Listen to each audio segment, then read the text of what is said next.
ngoog ngeen di topp seen émission As-Sabah seen télévision Al Mouridiyyah Sëñ Fallu ban xasida wala yéen abyaat nga ñuy laa biire tey. waaw sëñ Mour Kébé abyaat yi indi mi ngi ko jëlee ci majmoo bi ci page 650 sëriñ Tuubaa di ci dénk sëriñ ma baabu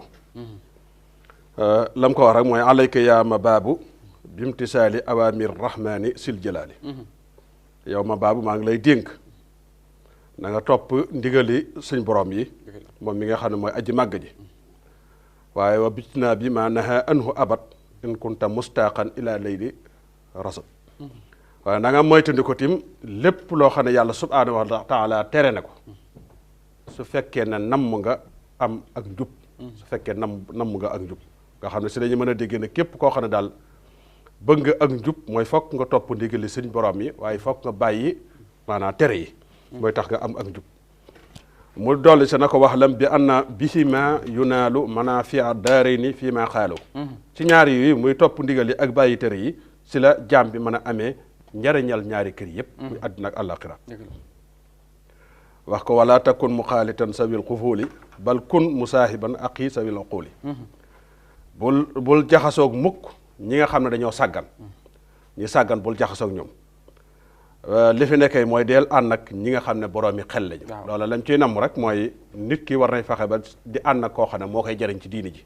koo koy jariñ ci diini waaye di ànd ak koo xam ne daf lay jay wala mu bëgg sa alal rek wala sa doo defaral dara loolu amul njëriñ kon nit ki booy ànd ak moom da ngay ànd ak koo xam ne dafa lay dolli ci xel te xel rawatina bu jëm ci côté diine wala tukassir al kalaama wal manaama wala tukassir sarab wal kalaama bul bëril ak ay wax ak i nelaw bul bëril naan ak lekk ndax ñaar yi ku na xam ne yii mu tudd noonu ku na xam ne day waawal ab xol baaxut wala takun mustahmilan illa bi ma yuwaafiqu sunnati mimma ulima bul nekk mukk di jëfandikoo luut loo xam ne daa dëppandikoo ak sunna nga gis Sëñ Tuubaa sunna moom ni mu ci doon doxee day wax ne lépp looy jëf na nekk loo xam ne na dëppoo ak sunna si Yonent bi alayhi salaatu wasalaam dool dina sax waxlam bi anna kulla fihlin yaqaw bi xalfi sunnati fa laysa yan foo na nga xam ne kat jëf ju mën a doon jëf ju mën a tàbbi jugee ci nit ki ci dëpp wut ak sunna loola du am njëriñ kon sunna mooy li nga xam ne moom la Sëñ Tuubaa joxañ murid yëpp ñu war ciy jëm dolli ca na fa duma alal ilmi maa suwaali ala kulli sa in kaana sa istikaali na nga sax ci xam-xam ak di laaj lépp loo xam ne si da nga caa am ak lënt bala nga cay dugg na nga ko laaj loolu la mooy melokaanu ab jullit nit ki lu mu xamul bala nga koy jëf da nga koy laaj loola kon ñu gis ne ndénkaani lii muy ndénkaani lu jëmoon ci sëriñ ma baabu waaye mën nañoo wax ne ndénkaani lu jëm ci murid yépp sëñ bi di ci digle ne bokk na ci mooy topp ndigal yi bàyyi tere yi waaye tënku ci sunna si Yonent bi alayhi salaatu wasalaam te lii mu ko dénk da dénk ñëpp moom la dénk ñëpp mu ngoog jërëjëf Sëñ Fallu ñu ngi koy santaat bu baax a baax si la dolli ci bayit yooyu bu ñu xoolee rek sëñ bi dina ci yu bari mooy jëfe ndigal ak bàyyi tere te nee na loolu soo ko xoolee tënk bi nee na ragal yàlla bu ñu koy wax nee na ci loolu la ne mooy taqwa beneen bi mu indi ñàkk sàggan ndax nee na ab murid day doon doomi waxtoom koo xam ne waxtu wu ne ak la nga xamante ni moom la ci war a def waaw yi nga xamante ni itam moom la koy wattandikuloo Sëñ Fallu wax na ko sànq nee na mooy bari lekk ak bari nelaw ak bari wax te nee na yooyu mooy mandargay bëgg àddina dëgg la nee na dañ ne nit ki yu mu bëgg ci yooyu rek te du loo xamante ni lu mënta ñàkk la nee na bëgg na àddina sëñ bi nag digal ko topp sunna sunna nag sëñ bi nee na mooy yoon nee na mooy yoon wa nga xam ne moom la ñu digaloon gaa yi jiitu woon Yonent bi sallallahu alayhi wasallam moom la ñu ko digaloon ñeneen ñi nga xam ne ñoo ñëwaat topp ci ginnaaw itam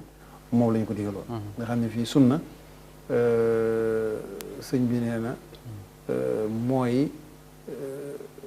du farata ak sunna waaye nee na aw yoon la nga xam ne buñ ne sunna loolu boo ko xoolee daanaka mooy lislaam rek ahmaduhu wa jaari bi tawhidi wa axawayhi sunnatil wahidi kon boo xool lépp dikk na ci biir fiq ngi ci tasawuf ngi ci leneen ngi ci sëñ bi itam fonkoon ko lool ba nga xamante ni bokk na ci yi muy wax suñu borom di ko ñaan saa su ne mooy dëppook sunna nga xamante ni te Tuubaa it bi mu koy sanc ñaan na suñu borom muy doon dëkk boo xamante ni nit ñi dañ fiy topp sunna te di fi sori bidaa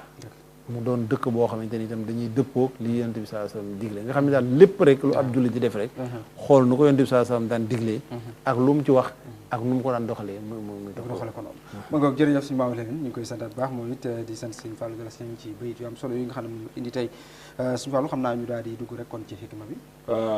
xikma bi dañoo laaj benn borom xam-xam bu ñuy wax alxawaarismi yu ci mbiri jigéen dañ ko laaj jigéen mu tontu ne nee na jigéen su fekkee ne borom diini la soo ko takkee nee na am nga waayet masalan soo bindoon waayet ni nee na soo ko bu dee borom diine am nga nee na su fekkee ne nag dolli nga si mun am ab taar su boobaa ko dolli nga ci zéro boo ko dollee ci 1 lu muy doon 10 nee na su fekkee ne nekk na borom ab alal dolliwaat nga beneen 0 muy 100 nee na su fekkee ne nekk na borom askan borom geeño gu baax nga dolliwaat beneen 0 muy 1000 nee na bu boobaa nag soo dindee 1 bi koy luy des ay 0 rek a fay nekk ndax dana am njëriñ déedéet mu ngoog sëñ Lamine no commentaire tënk na addis bi yonent bi sallallahu alayhi wasallam waxoon ne jigéen wax nee na yooyu rek mooy tax nee na ñu koy denc wallaay ci lu wér taar wala alal wala askan wala diine d'accord waaye nee na yéen na bu ngeen koy denc na diine ñu tax wallaahi ndax taar bu yàggee day jeex alal bu yàggee day jeex askan itam mën naa toll fu ne waaye askanu kese rek taxul ñuy denc kenn te kooku waxul du ko xam waaye nee na diine moom mooy li nga xamante ni mooy li am solo. dëgg la waaw moom sëñ bi boo tax muy wax ne tajammalu bi diine wal axlaaqi fa bi duunihima la say a yabqa. dëgg la mooy gis nga. waaw wax na moom loolu la wax wa zawjatan saalihatan tuhiin ala tuqaa wal birri kon neen na doon koo xam ne ku lay dimbali la ci wàllu diine xam ne mooy li ci am solo. dëgg la ñu koy jaajëfal bu baax a baax Serigne Fallou Galass Niang al imam moo nekkoon sunu ganu tey jaajëfal bu baax a baax imam Ahmed Touré moom ñu ngi koy nuyu di ko ziar bu baax a baax di nuyu jaajëfal Serigne Mouhamed Lamine Diouf